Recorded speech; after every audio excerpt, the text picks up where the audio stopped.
a friend of my mother used to come to our house. So I was about 7 or 8 years old, something like that. And she would talk and have tea and so on around the kitchen table, and I'd be playing and doing other things. And this woman, I remember she was very upset one day, and she was in tears and so on. And when she gone, because I didn't understand what was going on, and my mother explained, she said this woman was from Czechoslovakia, and her and her husband had been put in a concentration camp by the Nazis, and it had driven her husband insane. She had survived, mentally enough, if you like, but her husband had never recovered. So he was permanently in a mental hospital. And I said, oh, I saw those funny numbers on her forearm. I said, why does she have these numbers? She said, oh, that's how the Nazis controlled their captives. They in the concentration camps, they tattooed a number, their number, prisoner number on their arms. And so for me, I didn't fully understand. I was too young, but later I look back and I realized that I come face to face with a victim of the Nazi horrors, in my own kitchen at home. Hi there, Rod Berger here. I've been incredibly fortunate over the years to capture the stories of global icons, Hall of Fame athletes, entertainers, NGO leaders, and political figures. I've traveled the world and back again, and you know what? I think it's time to shed light on the scribes of our time. Those who have contributed to communities across our planet, securing opportunities for the disenfranchised, denying affronts to democracy, and establishing secure passage through choppy geopolitical seas. It's time to learn about the people behind the pens of policy and the keystrokes of democracy. Join me as we go behind the scenes with government and military leaders, cabinet members, visionaries, and sought-after intelligence officers. Let's go beyond the headlines to discover the bylines of our times. This is the Dr. Rod Berger Show, presented by Fair Observer. On this episode of the Dr. Rod Berger Show, we're going to dive in to the deep end of the pool, into risk. Try to unpack it, understand it, lay with it, sit next to it, listen to it. Try to decipher the role risk plays in our lives and the way in which we can either decipher it, work with it, or run from it. We're going to spend time with Alan Waring. He's a retired risk analyst who has extensive international consulting experience with government departments, corporations, and institutions. He's the author of several books on risk and also edited and contributed to the 3-volume set entitled The New Authoritarianism, a Risk Analysis. He serves as an adjunct professor at the Center for Risk and Decision Sciences at European University Cyprus. Let's turn the page together on a story and a person who is sidled up next to risk and one that we can learn from. Enjoy. For those that follow my storytelling, my interviews, I have to admit, I think that sometimes I'm a product of my environment. I'm a product of the news that I consume, of the information around me, the people that are within my ecosystem. And, to be quite frank, I am very, very fortunate to have a very diverse group of people from around planet Earth that I get to interface with on a moment-by-moment basis. And I think that that is something that fuels me to discover more, to uncover stories and people that may not be recognizable by name, but are by their contributions. And I'm going to dive a little bit deeper today into what our concept of risk is and the way in which we approach that and the impact that risk can have on the public society at large, the way in which we work and the environments that we work in, and the societies that we inhabit. We're going to be spending time today, and we're going to go across the pond to one of my favorite countries. We're going to be speaking with Alan Waring. He has 40 years experience in risk management and is regarded as a pace setter and leader in the development of concepts, practical methodologies, methodologies, and techniques. He has completed numerous corporate audits and reviews of management systems, analyzed human factors, assisted with culture change, and led corporate governance risk management initiatives. His diverse experience in industrial, commercial, and public sector organizations has involved more than 80 assignments in 14 countries, including the US, Europe, Singapore, China, and Iran.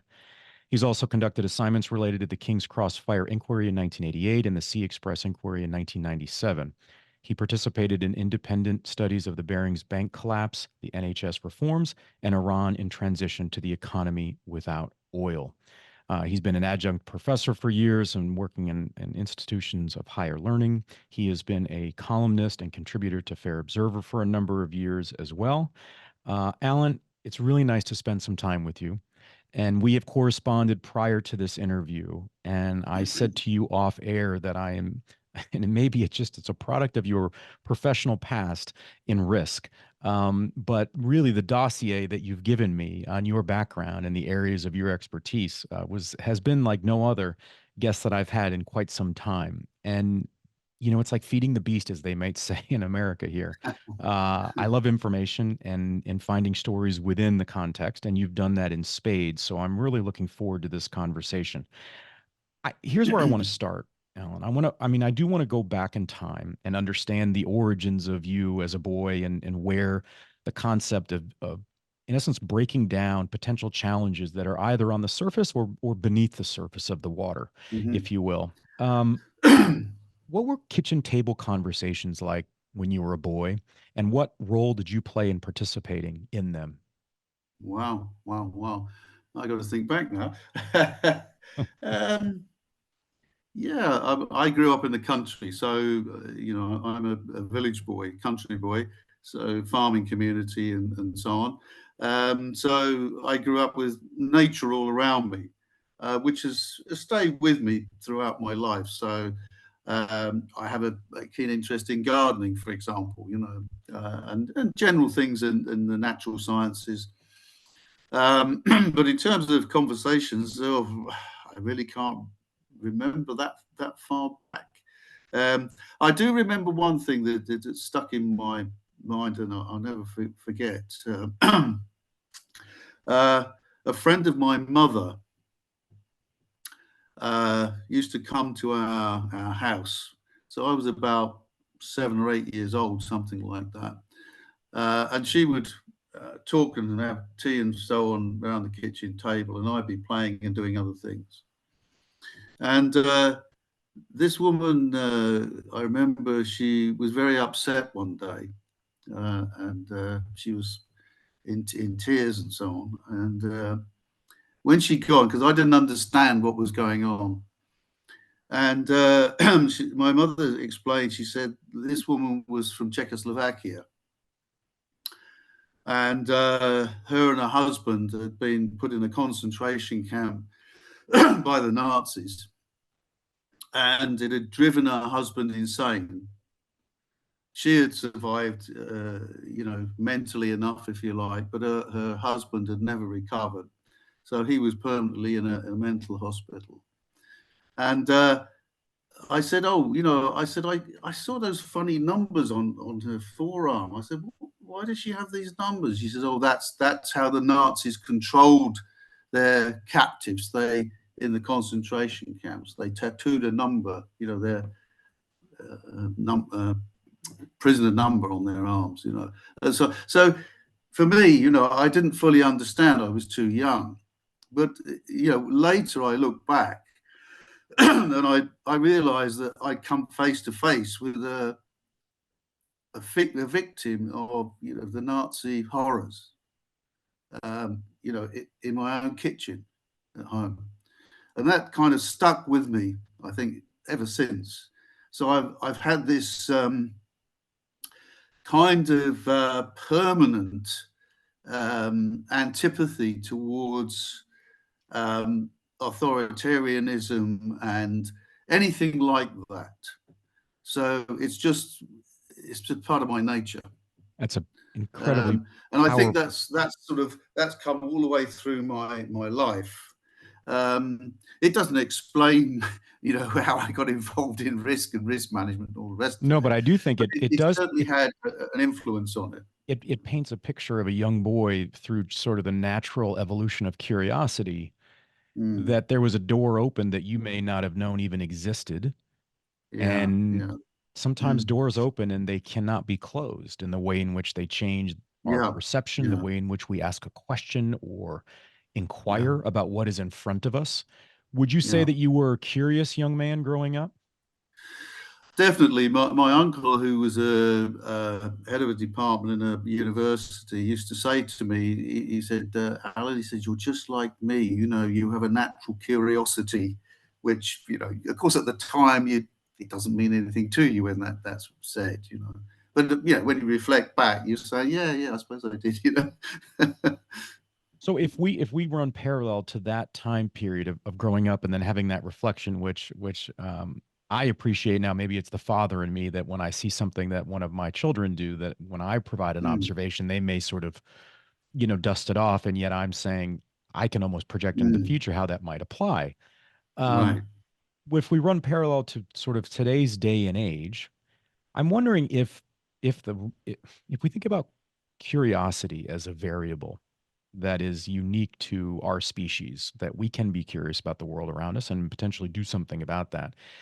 Would you say Mm, that curiosity today has it changed over time? Is it something that is honored? Is it celebrated? How would you couch the evolution of being curious? Because look, mm, we're on different sides of an ocean, and yet I mm, wonder if we share shared experiences mm. whereby curiosity has been relegated to a room where the door has been closed and the key has been thrown away. Yeah, I think individuals like us will always be curious, but I think that what has happened is a confluence of different factors have come along, which have altered uh, the, the the general population's approach to anything and everything and their curiosity. So I think that certainly new technologies such as social media and all the rest of it. I mean, it's a paradox because on the one hand you have this constant expansion, this ubiquity of you've connected with everything. You can find out about everything and anything, instantly on your smartphone or whatever it is. But the quality of what you get at and the capacity to discriminate between what is accurate, inaccurate, what is um, uh, outrageous or not outrageous. So the value judgments that are being placed, that people can place, are being it is subject to a kind of a reductionist framework. And this whole thing about reductionism, this comes very much into the area of risk, because risk is really a kind of an elastic sensitizing concept. I mean, we all sort of think we know what risk is. We use the term all along, but it's a bit like, What does it mean to you, love. Alan? Alan, what is I'm risk? sorry. So what does risk mean to you? Define risk for those that did Oh, not practice yeah, risk. yeah. This is part of the problem. I mean, on the one hand, I use the term risk in the same way as the general public will probably use it, in a very uh, um, confused and conflated and variable uh, and way, because it's just part of the throwaway language we used. So it's, we all know what love is, don't we? Well, we think we do, but of course, it's if you think about it hard enough, it's actually quite complex.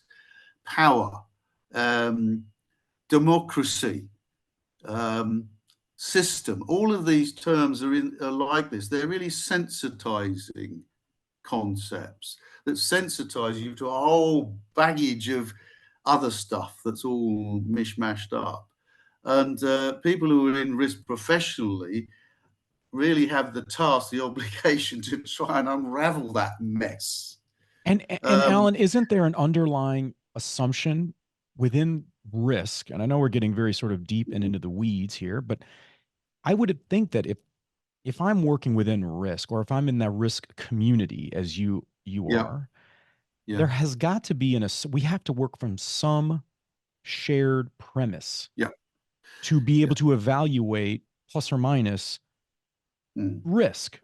And yet we do live in a world now where, again, we can't assume the role of what we think truth is or isn't is, I think, within the crosshairs across planet Earth. And I know we'll touch on authoritarianism and your focus on that from a scholarship perspective and an analyst perspective. But does it cut at your core when you think about just the work that you've done over your career, that could you ever have envisioned a day and age where just a basic assumption of what is truth is something that is fleeting? And if it's fleeting, it's incredibly hard, I would imagine, to be able to evaluate risk at all. It is indeed. I mean, a lot of people use the term risk as if it is sort of objectified in some way. And of course, in some senses, that is often true. So there are certain aspects of risk that most people would agree upon. For example, the risk of an aircraft crashing, for example, everyone recognizes what the likely immediate consequences are going to be. So, that's fine. But there are whole other areas of risk that don't have that common agreement. And even within the risk professions themselves, and even in one risk profession, there's often a lot of intellectual disagreement. And one of these things, coming back to the reductionism I mentioned, the world of risk, if I can call it that, has been dominated for far too long, in my opinion, by two major forces, ideologies, professional groups, if you like. The financial sector, so you're talking about numbers primarily, financial numbers, and engineering. And again, you're talking about things that can be objectified in some way, and the assumptions that go with all that. Now, that's fine. There's nothing bad about that, but it's if it becomes predominant. And that's what we've seen, unfortunately, for a long, long time, is the domination of the study of risk, how people perceive threats and hazards, what could be done about them, what should be done about them. All of those things are dominated by particular groups of specialists. So the banking and finance sector has basically used reductionist measures. How do you measure risk? Well, I've had this thrown at me at a board risk committee by a large corporation, that one individual on the board risk committee, who was an accountant, a finance guy, insisted that the only measure of performance for the measuring the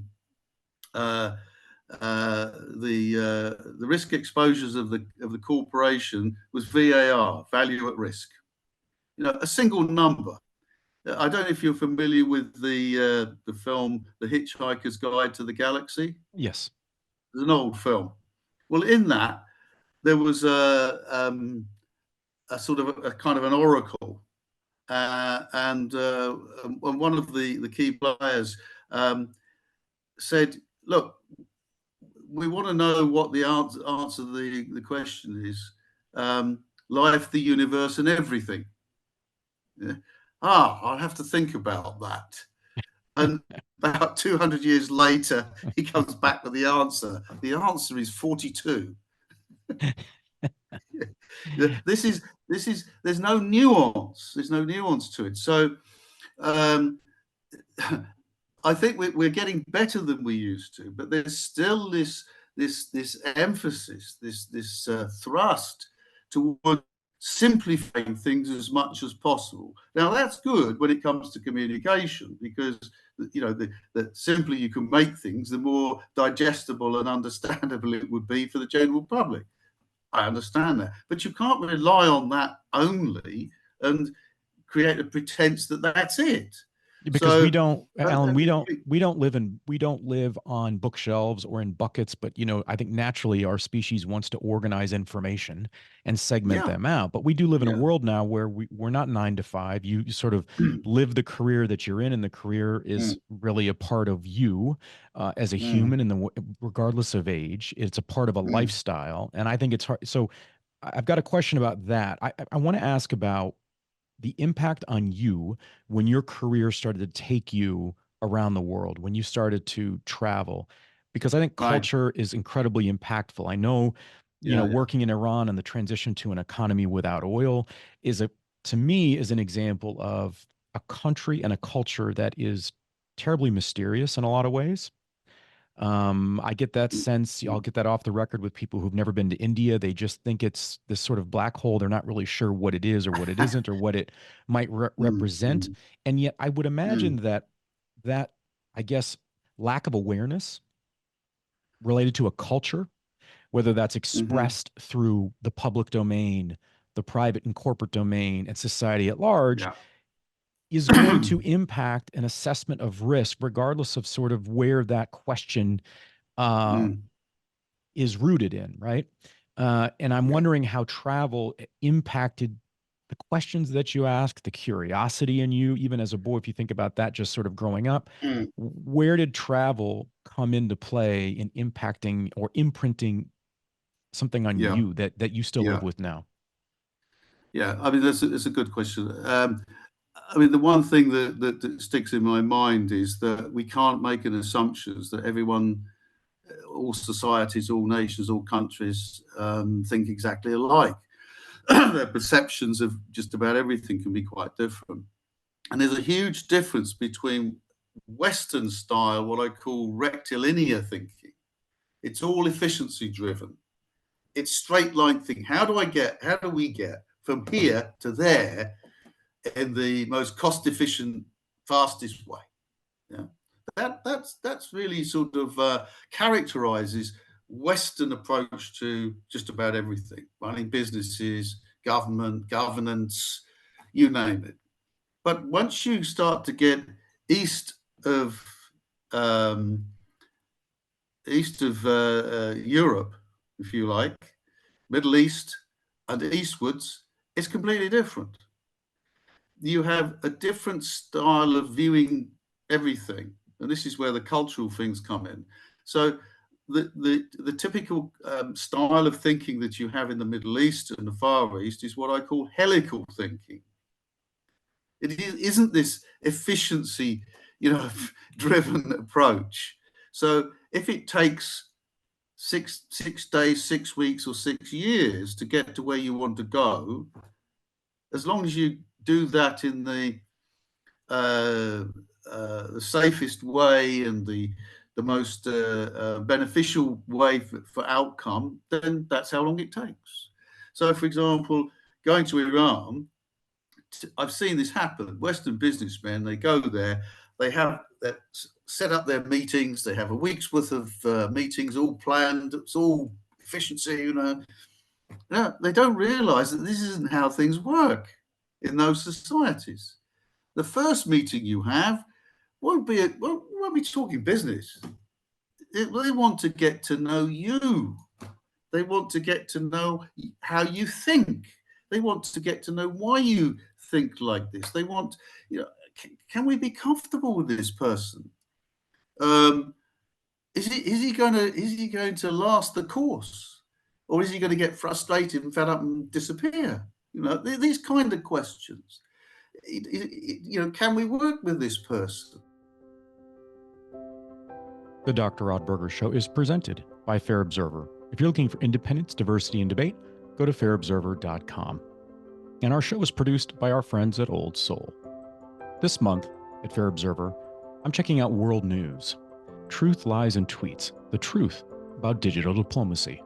I'm also checking in with my friend Peter Isaacson in his Outside the Box column, the hardening truth about soft power. I'm also reading Tara Yaraway in Reasons Behind Radicalization, the Erosion of Hope and Identity. And now, back to the episode. So, Alan, And then, so that makes me then think, I mean, if we're using, obviously risk is sort of this overarching topic or theme of what we're talking about here. But in that example, it's a classic example for anybody who's traveled. There's a moment, I think, whether you're a tourist or you were there for work or observation, whatever it is, where you have a choice to make, a conscious choice to either allow the local culture to sort of wash over you, Yeah.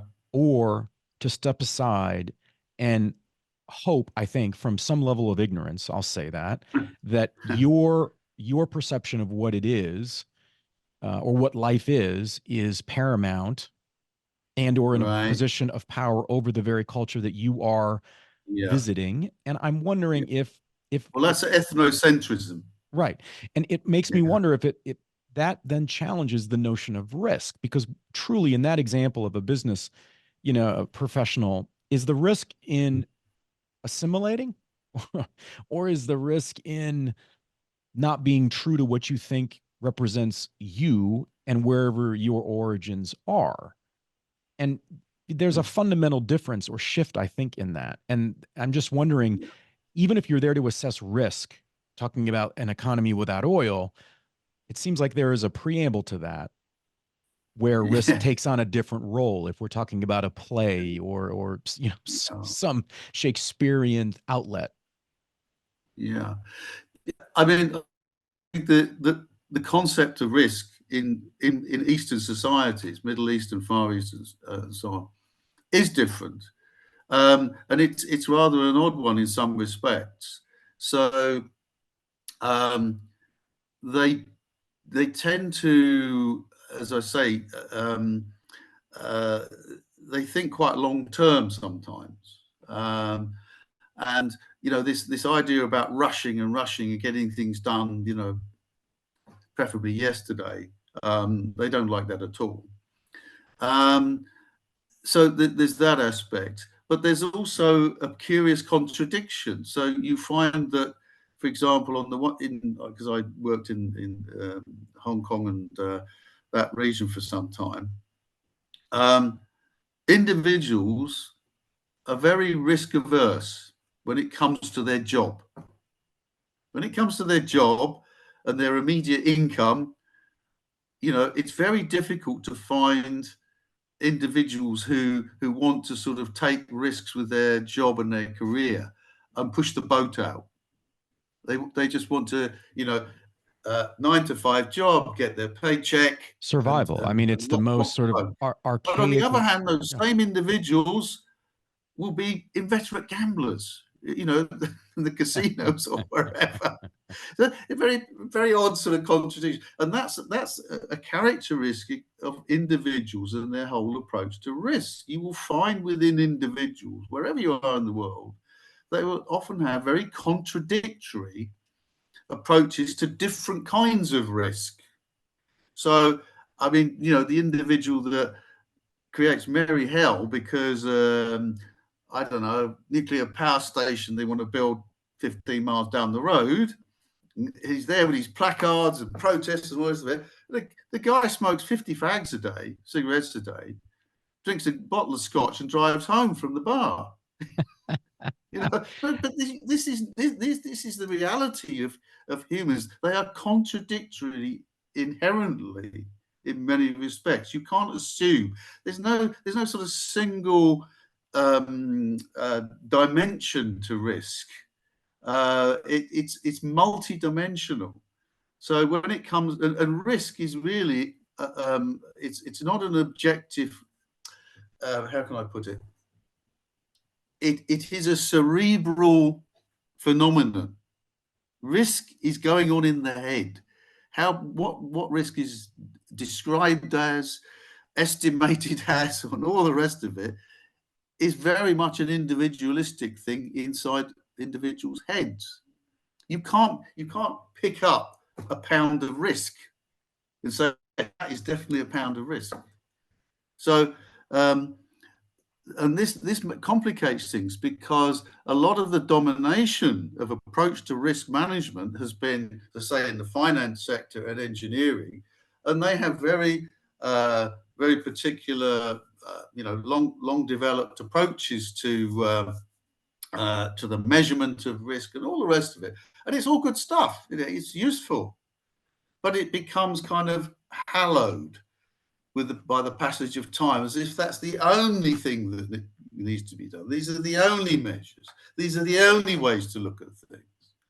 And it's when you come to, you say about the cultural aspect, that they are really all important because they're part of the social psychology. The individual cognitive psychology is how I look at these different risk exposures I have, but that's also influenced by colleagues and groups that I belong to and the company I work with and all the rest of it, etc. So these are complicating factors. It's not a nice, simple, clear-cut thing. I mean, we see this with the whole sort of attitudes to vaccination and in the COVID crisis. And people getting very, very hot under the collar, for or against. Very, very, very divisive for sure.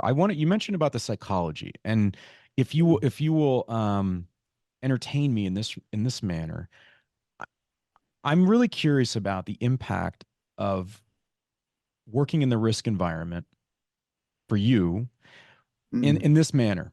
So one of the beauties, I think, of sharing the label and species of being a human is that sometimes life is messy, and within or out of the Definitely. mess can come something beautiful.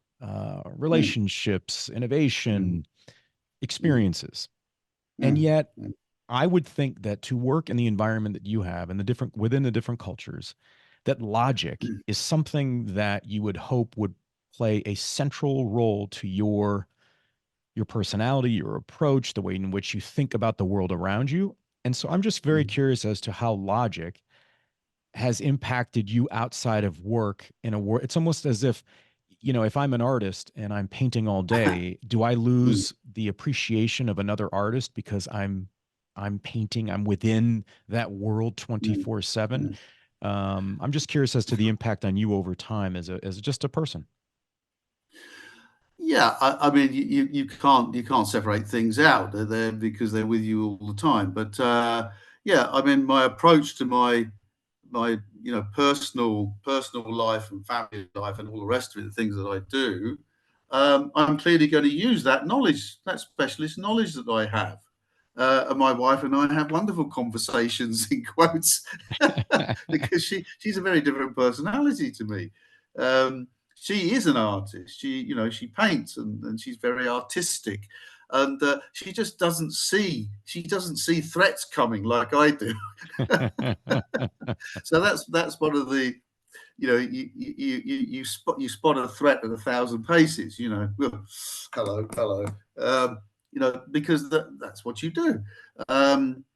But she does value the fact that, when it comes to it, and after the event, she was saying, "Yeah, well, thank goodness we did that," as you suggested. I said, "Well, look, you're just sort of quite happy to charge forward." So it comes down to personality very much. So we all know risk at a certain individual level. Of course we do. That's what we're doing every minute of the day.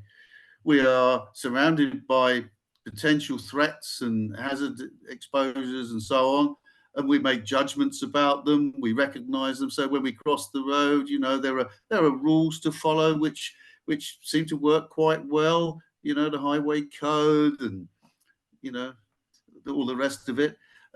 So there's a certain amount of rules-based approach to dealing with risk, which is common sense, and it's common sense to have the, but it can't do everything. Standard operating procedures, for example, they are essential to the safe operation of high hazard settings like petrochemical plants or offshore oil installations or whatever it is. You have to have them. Question about that, but they can't deal with everything. You can't sort of expect people's thinking and the culture of an organization to just conveniently follow what it says in a manual in terms of culture. And this is where a lot of culture change programs of many different guises and levels go wrong, in my opinion.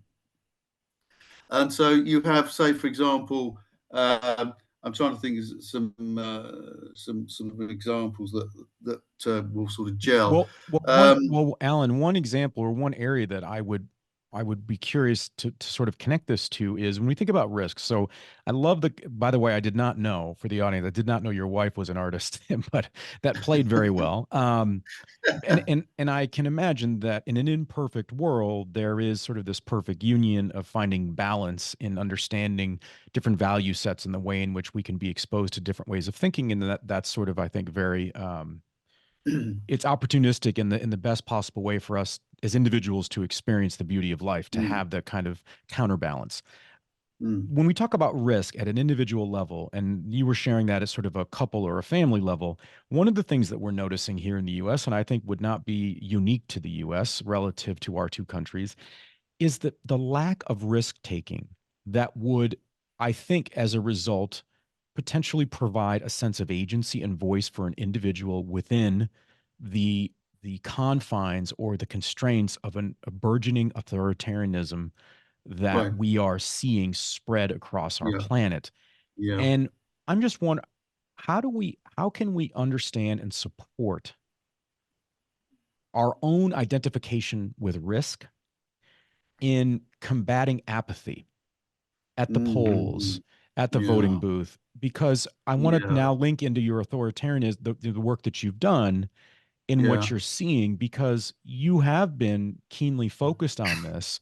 And I think that in sort of this relationship, like, what's on the other side of the coin of authoritarianism, it's the apathy from the general public in understanding a sense of agency and the role that they can play to expose the truth, identify the risk, and then hopefully be a part of the solution.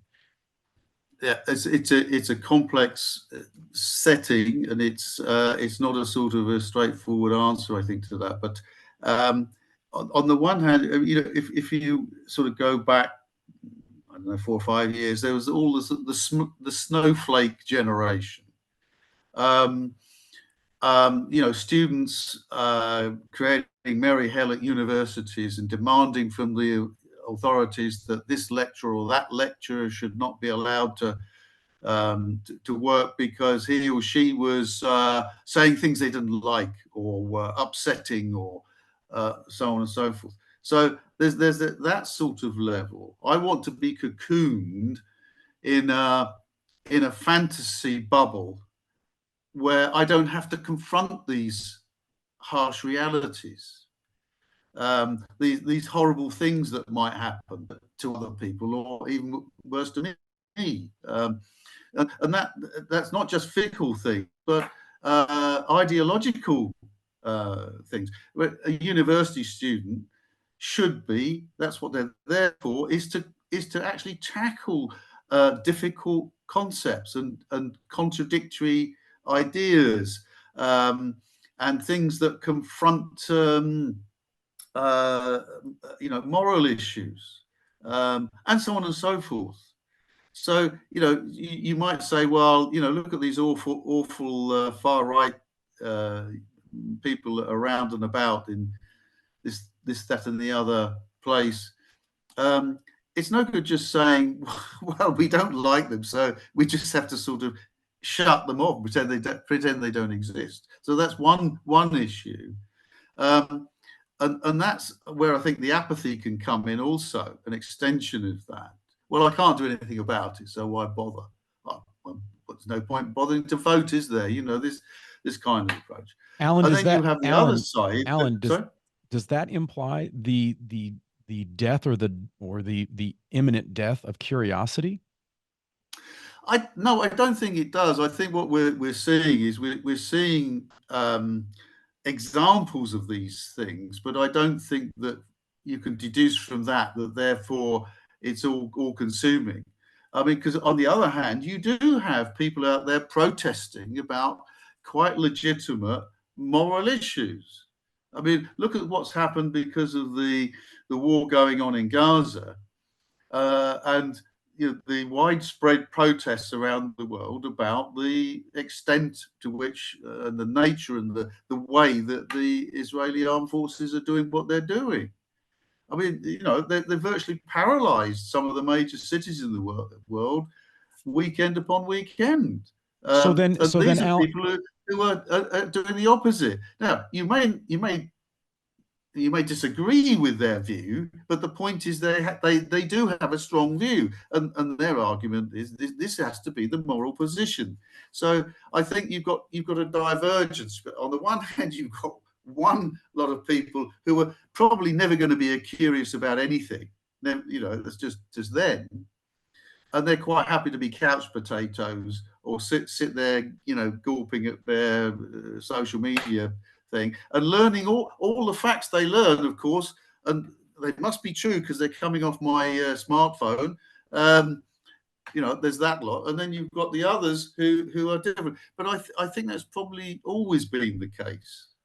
This is diversity, if you like.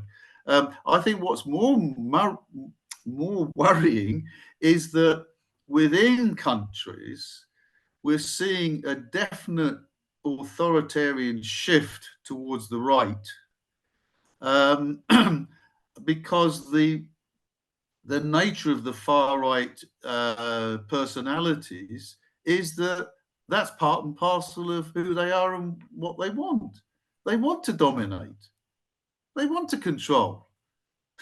So then I would circle back to, if we're not seeing maybe the impending sort of doom and destruction of curiosity, I would say, I would contend then we are running the risk of being sort of the frog in the slow boiling water of a pot, in that, are we unable to assess the risk before us because we have lived in a world celebrated through marketing and premises that are not authentic? And so Uncle Sam is here, but Uncle Sam was not a real human being. It was a concept, right?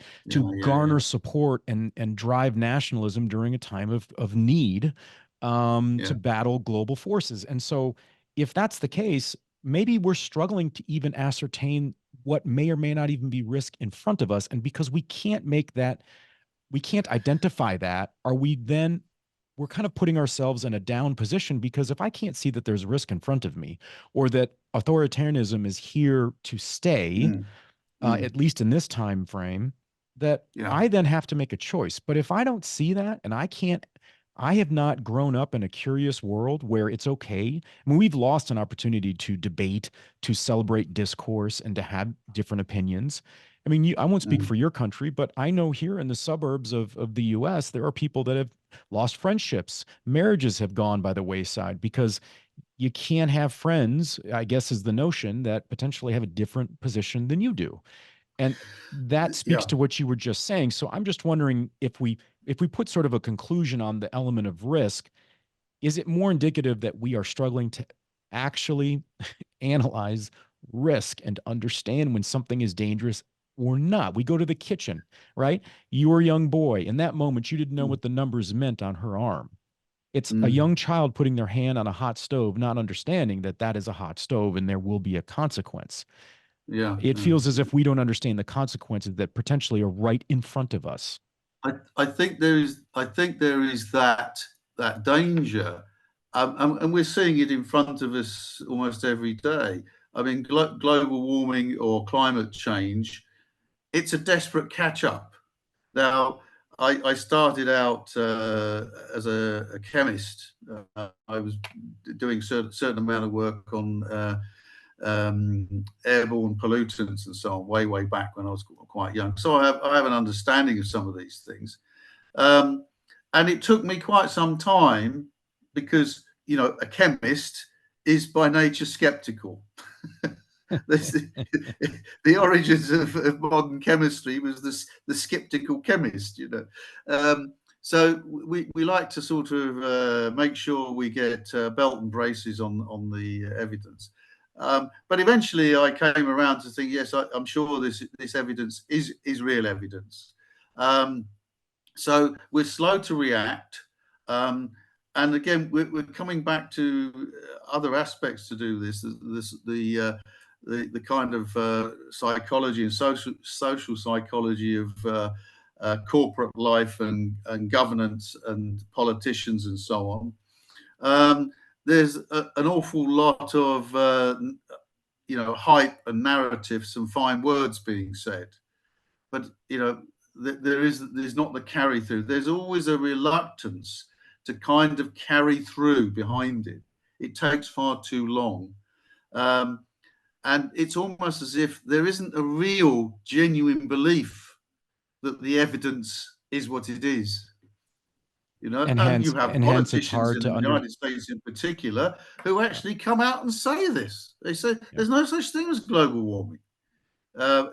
President Trump, when he was in office, he was infamous for it. So, Alan, let's close with this. For someone who has been, this makes me sound like I'm reading your eulogy, and I'm not. But for someone who has gone through the tunnel of risk professionally, from the kitchen, going back to that just very powerful story that you shared to where you are now. Yeah. What advice do you have for the impassioned university student or those that are getting ready to embark on a university journey who want to understand and commit to a relationship where risk is not something that you leave outside the door, but risk is something that you allow to sit next to you so that you can actually understand implications and make decisions that are hopefully better, not just for themselves, but for the people around them and the world at large? What's your advice? Well, I think it comes back to this example I was giving about people wanting to be in a cocoon. Somehow that has to be broken, and individuals need to accept that unpleasant things are going to come across their desk and under their eyes. It's part of the requirement. You have to learn about unpleasant things in order to make sense of what's going on in the world. Before you can say, well, what could we do about this? So I think that's one aspect. But I think there's also this education generally. What has been lost, I think, is the purpose of higher education. And it used to be an intrinsic one. But now it's a kind of a career requirement. Oh, it's just a passport so I can get a job, a well-paid job. So, I'll study this because that's better paid than that. I think, that's quite a big change. I think students have got to actually sort of say, well, look, the whole purpose of higher education is curiosity that you were mentioning, is what I call the Everest challenge. Why climb Mount Everest? If you said that to a mountaineer, they'd look at you and say, are you mad? Because it's there, it demands to be climbed. And that's really, this is what I say to PhD students and candidates when they're starting. I said, don't take this as just a task to be done, and you get your piece of paper at the end and you call yourself doctor. This is not what it's about at all. You are on an exploratory journey in a basic sense. You are, in some respects, going into the unknown. And it's your job, even if you make just an incremental increase to knowledge in that area, that is all you can expect or should expect. There's not going to be a eureka moment. This isn't sort of some game show on television where you're competing to, come out on top. This isn't what it's about. This is about, an intrinsic thing for you, and that enables you to contribute to the world. On the next episode of the Dr. Rod Berger Show, I want to take you on a journey from India to England to the US and back again, and even back again some more. We're going to be joined by the CEO and editor-in-chief of Fair Observer, Atul Singh. He has an incredible background, a story of family, of debate, of discourse, of perseverance, and a stick-to-itiveness that I can say I celebrate in a world where we run short on informed opinions and we run deep on propaganda. It is incredibly refreshing to spend time with someone who is committed to having a conversation. Do you remember what those were? Not about picking sides or choosing affiliations, but having a conversation, trying to understand the impact of history on our present day and the role that we play. We lost. We lost to every invader. We went from being aristocrats to being penniless. We went from being these great warriors to losers. What went wrong? And the lesson they derived was, number one, the Brits were knowledgeable, we weren't. We were ignorant. The Brits were tough, we were soft. The answer is learn hard, and toughen up. Risk. It's such an interesting word with applications across the human experience. My hope with today's episode is that Alan and his background, traveling around the world and working with different groups of people and in different situations, provided some enlightenment, or at least opportunity to question the way in which risk is impacting your life. I know it did for me.